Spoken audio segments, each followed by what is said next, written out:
Hello guys, तो क्या हाल है। आज की इस वीडियो में हम बात करने वाले हैं हमारे कंस्ट्रक्टर के बारे में। तो मैं बता दूं, हम पढ़ रहे थे अपना C++ course using turbo C++। तो कंस्ट्रक्टर को किस तरह बनाते हैं, उसकी डेफिनेशन क्या होती है और उसे किस तरह यूज कर सकते हैं, इन सारी चीजों को हम यहाँ पर बताने वाले हैं इस वीडियो में। तो इस वीडियो को देखें लास्ट तक, और चैनल पर नए हो तो इस तरह की वीडियोस देखने के लिए कर लो चैनल को subscribe. So let's get started. तो यहाँ पर अगर हम बात करें कंस्ट्रक्टर होता क्या है, तो अगर डेफिनेशन की बात करें तो डेफिनेशन इस तरह से हम दे सकते हैं। Constructor is a special member function with the same name as of class. It is automatically created whenever an object is created. इसका क्या मतलब हुआ? इसका मतलब ये हुआ, कंस्ट्रक्टर एक हमारा फंक्शन ही होता है, मेंबर फंक्शन ही होता है, बट वो उसका जो नेम होता है वो सेम होता है जो क्लास का नेम होता है। क्लास के नेम के जैसा ही उसका नेम होता है, और वो ऑब्जेक्ट अपने आप कॉल हो जाता है जब भी उसका ऑब्जेक्ट बनाया जाता है उस क्लास का। ठीक। It is used to initialise the object. मतलब जब ऑब्जेक्ट बनता है तो उसका उस टाइम पर जो ऑब्जेक्ट के जो वेरिएबल्स होते हैं उनको इनिशियलाइज करने के काम ये आता है। नहीं समझ आया? कोई दिक्कत नहीं, समझ आया तो इट्स बेस्ट। तो यहाँ पर अब हम एग्जांपल देख लेते हैं जिससे आपको ये चीज हो जाएगी एकदम क्रिस्टल क्लियर। तो यहाँ पर इसे कर लेते हैं सबसे पहले कमेंट। तो कमेंट करने के लिए यहाँ पर स्टार,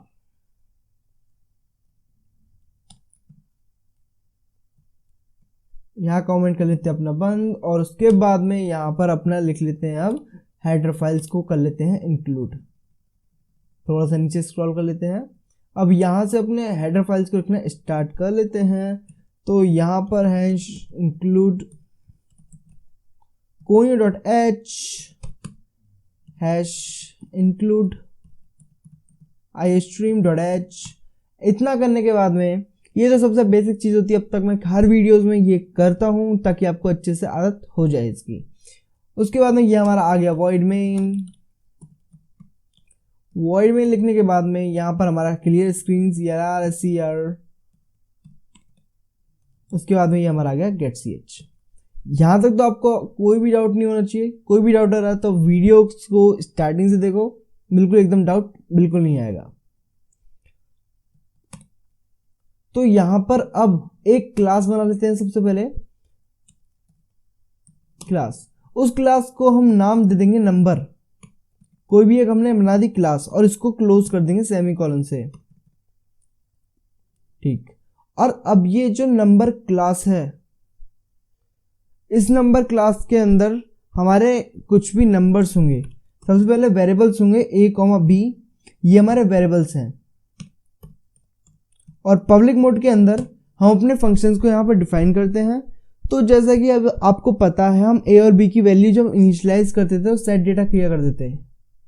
सेट डेटा वॉइड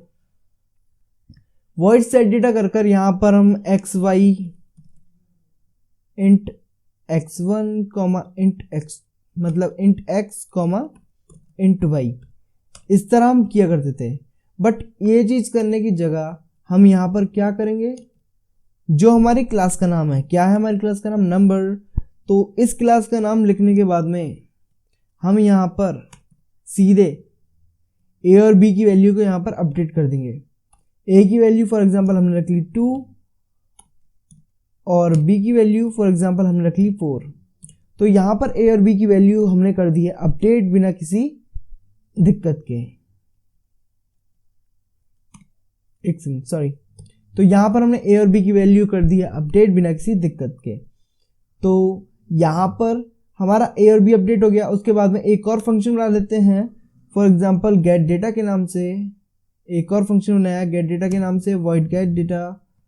तो यहाँ पर हमने इस तरह किया पैरेंथेसिस, और यहाँ गेट डेटा के अंदर हम क्या करेंगे, A और B की वैल्यूज को यहाँ करा लेंगे प्रिंट।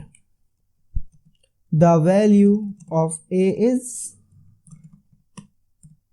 A। उसके बाद यहाँ नेक्स्ट लाइन पे उसे ले जाएंगे। तो नेक्स्ट लाइन में ले आने के बाद अपने B की वैल्यू को भी करा लेंगे print. The value of B is B and L. तो यहाँ हमारे क्लास हमने बना लिए हैं, हमने अपने कंस्ट्रक्टर बना लिया और अपना गेट डेटा फंक्शन बना लिया। बट लेकिन अभी अपने मेन सेक्शन में कुछ नहीं किया है। यहाँ मेन सेक्शन में हम अपना अब एक बना लेते हैं ऑब्जेक्ट। ऑब्जेक्ट कैसे बनाएंगे? जो हमारा क्लास का नाम है नंबर स्पेस देके हमने दिया ऑब्जेक्ट बना दिया O1।